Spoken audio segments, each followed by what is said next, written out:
It comes.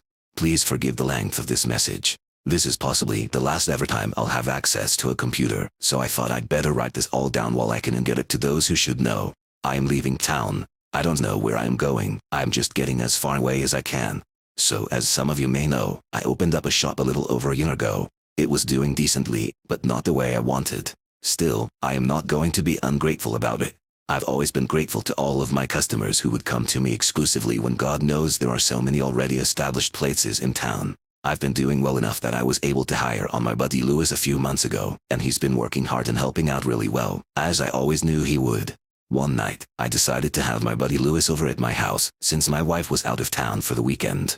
That's the day I think everything actually started, because when I got back from my shopping, something seemed strange with Lewis. He had oil all over himself, some of it was even smeared across his face, as if he'd tried to drink it.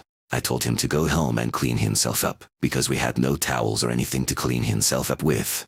He came back 45 minutes later, but he was still much quieter than usual. He worked as well as he ever did, but something just seemed off about him. I asked him if anything happened while I was out and he just shook his head.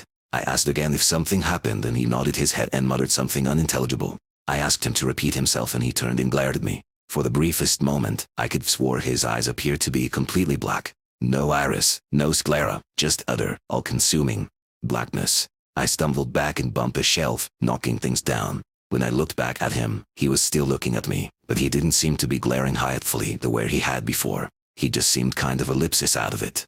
I assumed his car needed to be oiled and that he'd just accidentally spilled it, so I asked if he had any trouble and he simply shrugged. I'd looked around the garage while he was gone and saw no traces of an oil spill, so whatever had happened, he must have gotten it all on himself and none anywhere else, miraculously.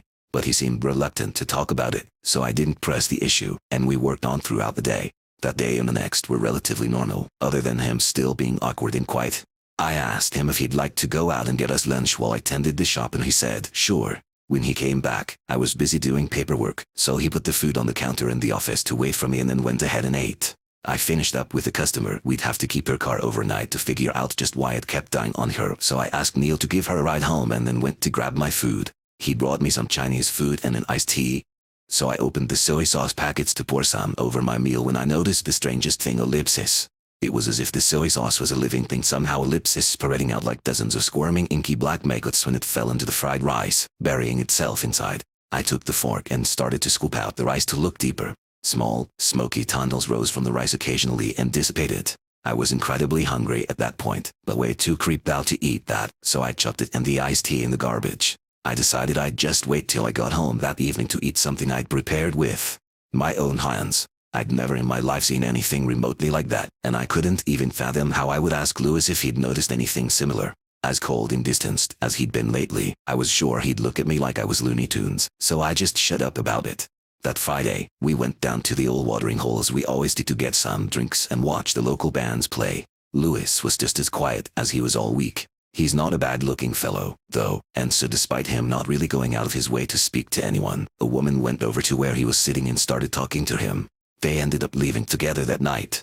Monday morning, I tried breaking the ice by asking how his weekend went. He gave me a nod and muttered, all right. I asked him if we got lucky with that young woman I saw him with and he gave me the smallest grin, which was quite possibly the first one I'd seen on his face in a week. It went well, he said. I didn't pressure him for details. I knew he'd share if he chose to, and his small grin was enough to assuage my worries and lend me some hope that he might get back to his old self soon. The day was busy until about 3 p.m. I had a spare moment in the office, listening to the radio with a cup of coffee. So there I was, in my chair with my feet propped up on my desk, when I looked in my drawer. I remembered I had a few Garfield, Tom and Jerry, and Looney Tunes comic books. I opened them up, but what I saw was bizarrely and creepily different. The comic panels seemed normal, but from the second or whatever it went to, they had a blackish dark color, and the characters had long black tentacles coming out of their body along with black, bleeding eyes. Each of the comics said creepy things, such as "It comes."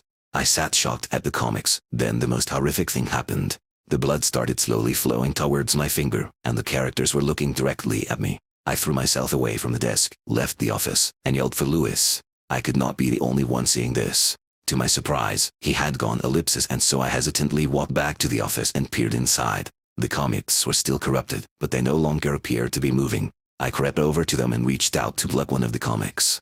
free when I noticed the blood coming towards my finger again, only faster. I jerked my hand away. Nothing good could possibly come from letting that blood touch my skin. Of course, I ripped the entire bulletin board down, burned it in a tin trash can out back, and never spoke of it again. That night, I went home and my wife was already in bed, fast asleep. My mind was racing and I couldn't even bring myself to eat dinner that night. With no one to vent my worries to, I fell into a restless sleep, and kept awaking to nightmare after nightmare seemingly every hour of the night until I just gave up on sleep entirely.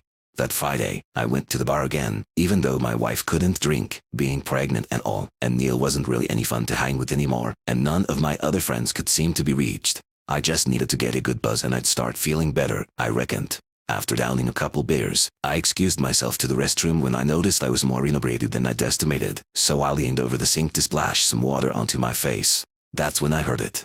Like a sheet of fabric being dragged across the floor, a voice rasped ever so quietly out of the drain. It sounded like a prolonged exhale for the longest time until I finally recognized words hidden amongst all those vowels. It comes. Cracks appeared in the porcelain, snaking out from the ring around the drain. At least, they looked like cracks at first ellipsis, but after a few seconds, I recognized them as the same blood coming from the comics earlier that week. I slowly ran out of the bathroom and into someone's chest. I turned around and stared up into the pitch black eyes of a 6.5-foot biker with tattoos covering every piece of exposed skin besides his hands and head. I stumbled quickly away from him. His evil, piercing gaze followed me as I retreated through the bar. It felt like the dream where whenever you're running for your life, it feels like running through quicksand. As I walked across the room, I noticed the biker wasn't the only one staring at me. It seemed every pair of eyes in the place were focused on me, and more than half of those eyes appeared to be perfectly black, with no hint of iris or sclera. A few lips moved, and though I couldn't hear their voices over the sound of the jukebox, I could easily guess what they were saying. It comes. I went home, but things only got more scary. When I went in my room, my computer was on for some reason. PowerPoint was open and a sentence had been written by someone. It said, "To invoke thy father that kills our naughty children, it what waits under the bed." I was scared and confused. The only question I had was, what the hell is this? But things didn't stop there. When I closed PowerPoint, there was a strange file downloaded. It was called ic.exe. I opened the file. There were 6 images. And they were disturbing. They were edited photos of Daffy Duck, Bugs Bunny, Garfield, Tom, Jerry, and Odie with black bleeding eyes and tentacles, with all of them saying the words, "It comes." I didn't get a wink of sleep that night. I haven't been getting much sleep for the past couple of weeks, as a matter of fact, which I am guessing those of you who've spoken to me recently could have guessed. I keep seeing those pitch black eyes staring at me. I'm afraid everyone I see will turn and whisper those words to me, staring deep into my soul with that evil glare. Every time I go near a sink, or go to grab a bite to eat, I'm afraid I'll see the blood coming out. Even my wife has seemed cold and distanced lately. Then, tonight as I'm driving home from work, struggling to keep my eyes open so that I don't drift into oncoming traffic, my cell phone rang and it was my wife. She was on her way to the hospital to have our baby. For the first time in 2 weeks, I was actually happy. She was in the labor room strapped to a monitor when I got there, watching for her contractions. She barely noticed when I walked in, but didn't seem startled when I sat down beside her and took her hand in mine. I tried talking to her, but she was unresponsive, and I was so tired I didn't even realize I had started to drift off to sleep until the nurses came in and started moving her to the delivery room about a half hour later. I put on my scrubs and a hairnet and went in with her to hold her hand and coach her through like they'd trained us in a maze. When she started cursing and screaming, I was prepared for that, as well as her ever-tightening grip on my hand, but when I saw the movement in her tummy, my mind started to reel. The doctor said the baby was crying and told her to push. I echoed his orders and she screamed at me with a voice I couldn't begin to describe. When I looked down at her, she was staring up at me with those same eyes I'd seen on the biker, the same eyes I thought I'd seen on Lewis weeks before. I tried to jerk my hand away, but she maintained her grip. Black, tar-like blood splashed the front of the doctor's scrubs, but he seemed to pay no heed. When I looked at her tummy again, black veins seemed to stand out beneath her skin, pulsating. She continued to stare at me, and she was no longer screaming, just grinning her lips as those obsidian eyes boring into me. "To invoke thy father that kills our naughty children, it what waits under the bed," she said. It what waits under the bed, in a palace of tortured fire, served by legions forged from the tears of the sleepless dead, the doctor said. He stared down at the child, my child, lying silently, cradled in his blood-stained hands. He looked up and raised the baby, and it appeared to be covered in blood, exactly the same way as the comics were. It did not cry out, but it was alive, and it moved when he held it up. When its eyes opened, they were as black as my wife's, as black as the doctor's. In unison, they all breathed his name. El Coco.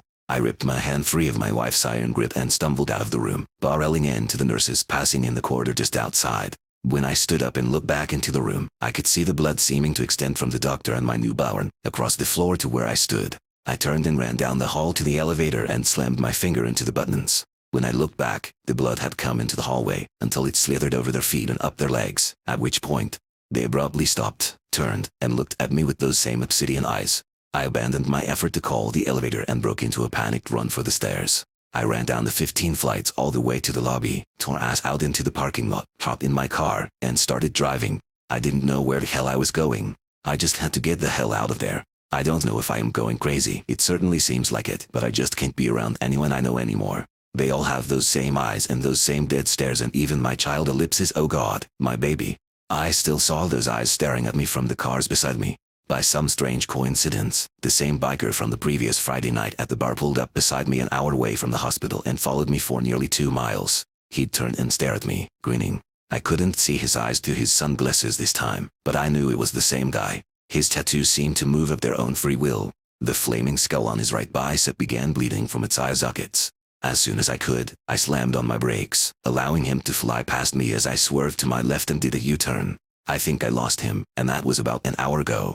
I'm at a motel 3 hours out of town, the first place I found that has Wi-Fi. I'm tired and shaking and my hand itches where my wife's nails scratched me open. I honestly don't know what to do, or who I can turn to. This story will sound insane. I'll probably be institutionalized. I am not sure that wouldn't be the best thing for me, but I just can't bear to look into those eyes anymore. Every time I see someone new and they stare at me, I start to panic, because I know ellipses, I just know it's out there looking for me, whatever it is.